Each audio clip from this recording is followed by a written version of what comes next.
Bergoglio possède un plan astucieux pour éliminer progressivement le célibat afin de créer le chaos et d'achever la destruction de l'Église.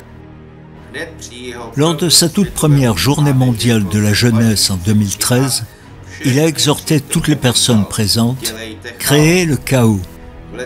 À bord de l'avion, il approuvait alors l'homosexualité en disant « Qui suis-je pour juger ?» entre parenthèses, un homosexuel. Aujourd'hui, 10 ans plus tard, nous constatons qu'il ne s'agissait pas d'une simple déclaration ponctuelle, mais que c'est par là qu'il a lancé son programme perturbateur au sein de l'Église. Le chaos qu'il crée délibérément est destiné à dissimuler les changements profonds qu'il apporte et envisage d'effectuer afin d'accomplir la transformation de l'Église catholique en une anti-église mondialiste du Nouvel Âge. Qu'est-ce que le chaos? Le chaos est l'anarchie, la confusion, où les appels à la justice et à la vérité restent lettres mortes. Tout est sans dessus-dessous, et il n'y a pas de limite au crime et à la fraude. L'esprit du mensonge et de la mort, le diable, est le créateur du chaos. Dieu, en revanche, a établi son ordre qui nous protège.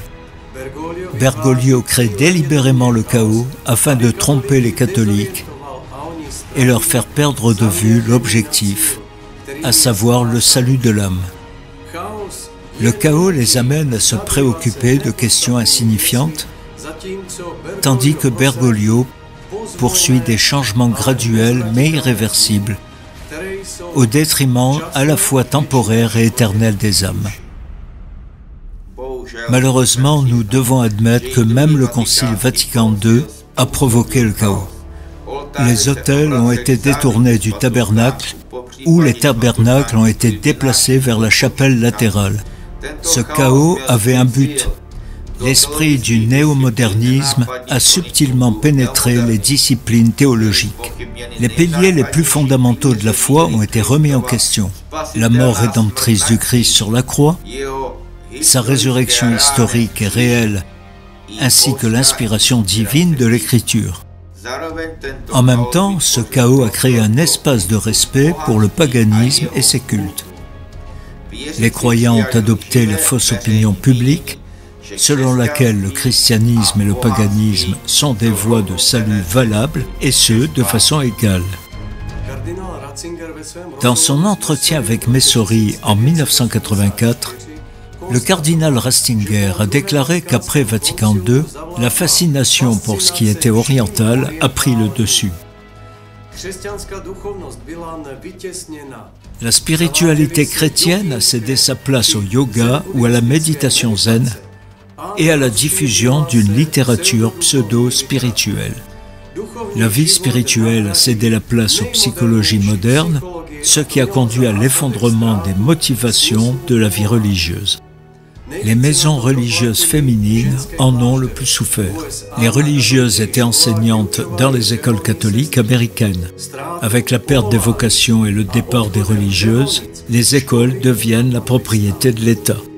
Le cardinal Ratzinger a souligné le désastre du Québec catholique au Canada, où le nombre de religieuses a rapidement diminué après le concile et où il n'y avait presque pas de nouvelles vocations.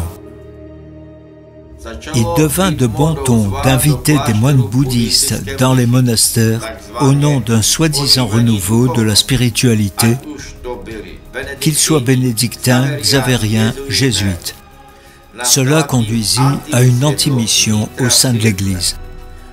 Dans ce chaos, il était impossible de défendre la doctrine orthodoxe. Le soi-disant respect des autres religions, c'est-à-dire des cultes païens, ne permettait pas l'observance du premier commandement. Les hérésies du modernisme se répandaient, mais au lieu de défendre la foi, les prêtres devaient se préoccuper de la réforme de l'espace liturgique et de la liturgie.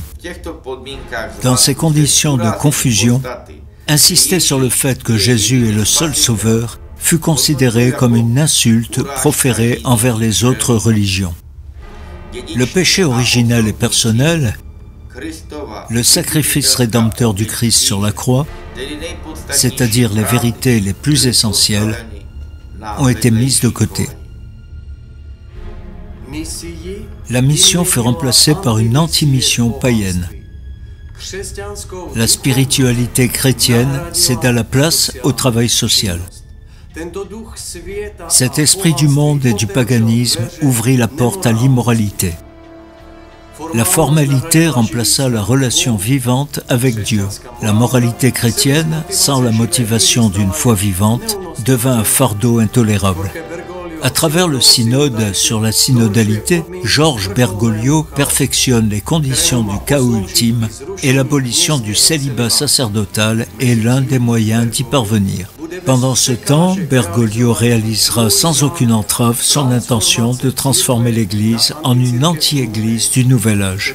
Cela a été précédé par son dévouement à Satan au Canada, ainsi que par l'intronisation du démon Pachamama au Vatican. Un prêtre prie après le Notre Père pendant la messe.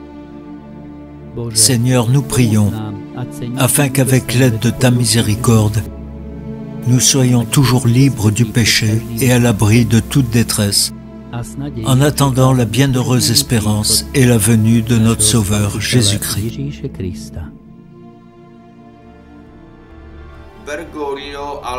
Bergoglio, cependant, veut que nous soyons tous des esclaves du péché. Il veut que nous soyons en danger au milieu de toute détresse. Il n'attend pas la venue de notre Sauveur, mais prépare le terrain pour un faux Sauveur. Quant au célibat, nous, évêques orientaux, pouvons à juste titre mettre en garde le sacerdoce occidental contre son annulation. D'un autre côté, nous connaissons également la question du célibat des prêtres dans l'Église occidentale. Un prêtre est exposé à une pression extraordinaire du monde. En outre, la préparation sacerdotale est insuffisante et le prêtre se sent le plus souvent abandonné au sein d'une paroisse. L'abolition du célibat n'est pas une solution à cette crise et ce n'est en aucun cas la volonté de Dieu. Cela ne résoudrait pas la question d'une spiritualité sacerdotale et ne conduirait pas non plus à un renouveau de l'Église. La seule solution à cette situation est le retour aux principes spirituels saints, au rétablissement de l'ordre qui protège les prêtres et les dispose à la vie spirituelle. Cependant, un prêtre ne peut pas s'en occuper seul. Il a besoin d'une communauté. Une solution pour chaque prêtre consiste à commencer une vie semi-religieuse. Un groupe de 4 à 7 prêtres se réunit chaque dimanche soir dans l'une des paroisses et passe 1 jour et demi à prier, à contempler la parole de Dieu dans une communauté fraternelle et à célébrer l'Eucharistie. Ce sont les principes des premiers chrétiens, voir les Actes des Apôtres, chapitre 2, verset 42. Les prêtres se réunissent le dimanche soir et se séparent le mardi après-midi. Quant à la prière, il est souhaitable de passer 3 heures en prière communautaire et pendant la 4e heure, à la suite de la lecture des textes liturgiques du dimanche, il faut prier avec la parole de Dieu sur l'Écriture sainte. Il est possible d'écrire les pensées qui nous viennent à l'esprit pendant la prière sur les textes correspondants. Une fois l'heure passée, chacun peut bénéficier du partage de tout ce que l'Esprit de Dieu a révélé aux autres. Le bénéfice spirituel sera également ressenti par les croyants lors de l'homélie dominicale. Une condition essentielle pour renouveler les familles est ce qu'on appelle l'Église à domicile, qui possède sa routine de prière. Elle repose sur les piliers d'une prière du soir régulière de 20h à 21h. Un programme de prière différent est préparé pour chaque jour. La partie de la routine de prière d'une église de maison est la sanctification du 7e jour, lorsque la majeure partie du temps est consacrée à Dieu, à l'âme, à la famille et à la communion fraternelle. C'est ainsi que l'on peut construire une base solide pour un renouveau de l'Église.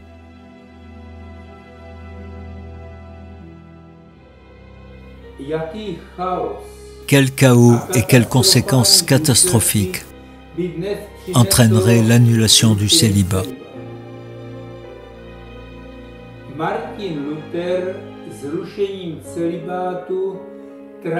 En supprimant le célibat, Martin Luther a transformé les évêques et les prêtres en simples pasteurs.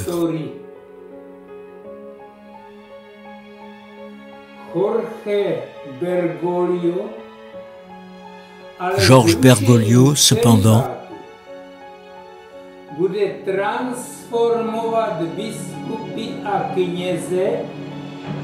transformerait les évêques et les prêtres en sodomites et adorateurs de Satan.